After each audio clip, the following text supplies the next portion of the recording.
Hello and welcome to the Redmen TV. Okay, so there's no one watching right now, but I'm going to get into it regardless. As the title states, I will be discussing Julian Brandt and Liverpool and Real Madrid. No, please, Real Madrid, don't be going in for our man. I want him at Liverpool Football Club, do you know what I mean? There's also big news last night dropped about, of course, Kirkby and the £50 million redevelopment and the fact that the Reds will be leaving Melwood. Wow. After years and years and years. So no more standing on the wheelie bins. And finally, Mane's lifted the lid on Manga's training camp as well. So I'm going to get straight into the Julian Brandt stuff first and foremost. Apparently, Real Madrid, and this is according to the Daily Mail, sent scouts to watch the Atletico Madrid by Leverkusen game last night. Obviously, he played well. No one watched that game, you know what I mean? Literally everybody was watching the Man City game, but apparently he played well, but he couldn't obviously prevent the side from losing. Just a quick question, how's the audio today? I've got a little mic that plugs straight into my phone in, so if you could tell me there, that would be boss. Chris, suck your do. Or Sly, because the Daily Mail are never full of shite, are they? No, it's true, but it's news regardless. I think everybody knows that Julian Brandt, Liverpool are interested in Julian Brandt. All good, hear you loud and clear, Lars. Sam Silverberg, nice one for that, mate. Audio's crisp, audio's great. That's what I like to see. That's what I like to read, anyway. Here from Wavertree, eating a bowl of crunchy nuts. Adam C, I've just come from Wavertree via Garston swimming pool, which is why my hair's still a little bit wet. Payjack for Prime Minister? I wouldn't be. Stevie Goodlow, no, I'm not a Seahawks fan. They're my probably third favourite NFL team. I love defences. Minnesota Vikings is my team, have been since 1999. Seahawks have liked since about, well, let's be honest, since they got good. Since that defence got amazing, probably 2007, 2000, it was probably 2008. When they went 8-8, I think it was, I really started to enjoy watching them. Pittsburgh Steelers are my second team. Got to see Minnesota Vikings versus the Pittsburgh Steelers in Wembley, made up, and the Vikings won, so I was made up for that one. Go Eagles, boo Eagles. Okay, so Julian Brandt stuff. For me, I talked about it briefly on yesterday's show. I'd love to see Julian Brandt at Liverpool Football Club. Because he's boss, quite frankly.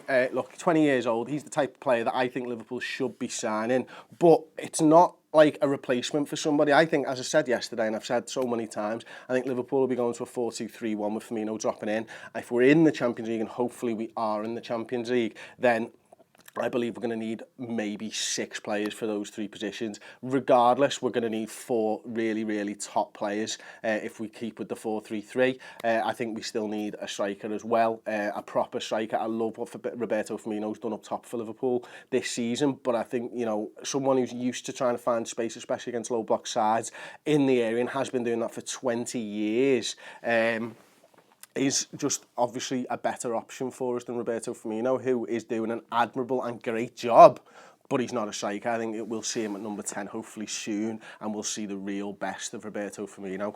Moving on slightly to obviously let me know what you think about Brandt in the comments below. Moving on, Mane lifting the lid on the Manga training camp. Now I've got a bit of a quote here from the Liverpool Echo.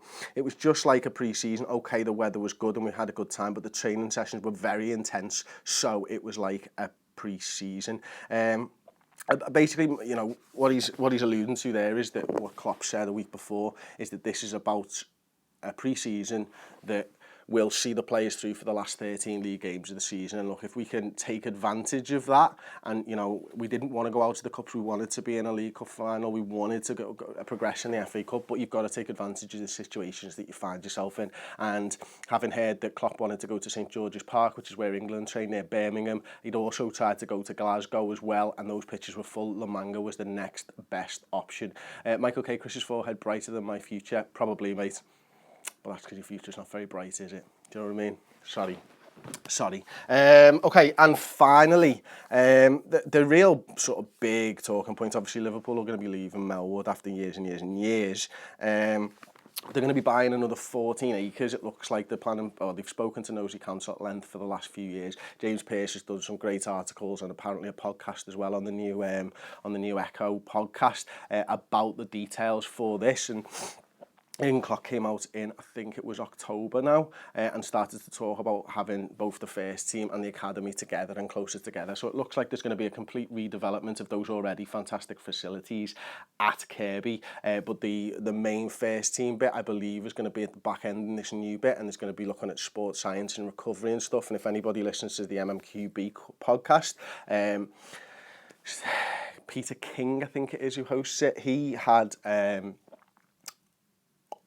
Tom Brady in for a two-part interview, and what Tom Brady was talking about in professional sports is how you get longevity and you get durability, and one of these things is, like, you know, recovery is one of the biggest parts in sports, and he's been doing it for, well, he's been in the NFL now for 17 years, and one of the reasons that he doesn't miss a lot of games is because he recovers better than most people. I think after the Super Bowl it was much publicised that he stayed in Houston for 5 days just to make sure that he gets his recovery right before he starts getting planes and going back home and stuff like that. So I think that's a massively important part of what the Kirkby complex is going to be. Apparently we're rumoured to be after a Bayern Munich doctor as well. Hopefully he'll be joining us in the summer, so that's really interesting.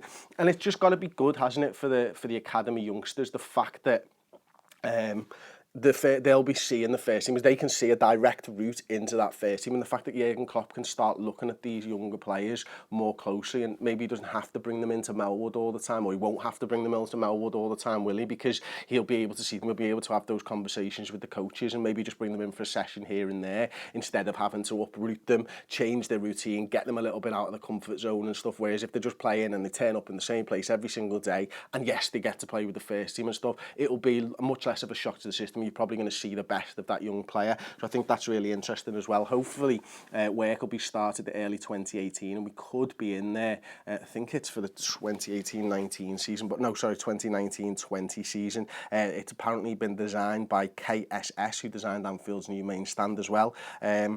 As I said, the facilities will include a new covered artificial pitch, a pool, and a hydrotherapy complex, gymnasium, specialist sports rehabilitation suite, and that's kind of what I was talking about a minute ago. I'm just going to try and go through some of your comments. Why are the comments on the side of the camera? That's stupid, isn't it? Chris, do you think Liverpool should sign Joe Hart? Not my first priority, to be honest. No, to be perfectly honest with you, I think he'd be a waste of £20 million.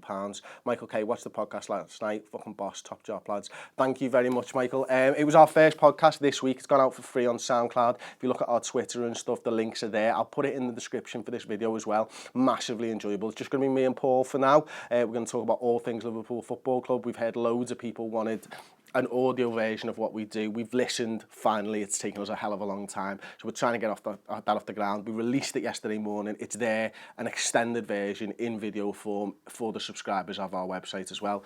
Martin Pam says, Dahoud. Yeah, I'd love a little bit of the hood. It's Brandon says, hi Chris. Toby Royds, I can imagine it's sad for the locals who go over and stand on the bins, but at the end of the day, the board have committed to Klopp and his ideas. If he wanted to be closer to the academy, then...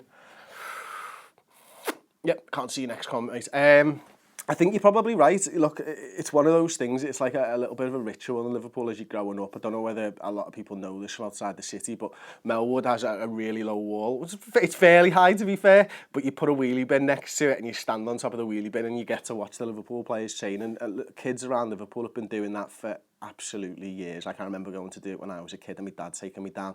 Remember Paul used to do it with his dad. We used to go down on, like, you know, those, what are they called, Baker Days or Inset Days or something. I think they were called Baker Days when I was in school, which was a long time ago and stuff. So we've been doing that for years. Obviously Pleasure Island was the next best thing, but there you go. Anyway, if you've liked the video, don't forget to give it a thumbs up. Do go and check out the podcast. As I say, it is completely free. It's on SoundCloud. If you check our Twitter, the links are there. They're always there. And finally as well, oh my words, I haven't got one here. In fact, I'm gonna take you around a little bit. Here we go. The Redmen TV mugs are finally on sale. Basically, I found a box of 35 of them upstairs that we forgot we had. We bought them in 2011. That's when we did this design. Yeah. £6 plus delivery, of course. So we've got 35 of them. Go onto our shop. It's www.theredmentvshop.bigcartel.com. Buy yourself one of them before they're all sold out. We changed the design, basically. Anyway, thank you very much for watching. Drop a like on the video and comment. I'll be in the comments after the video is finished uploading. Cheers.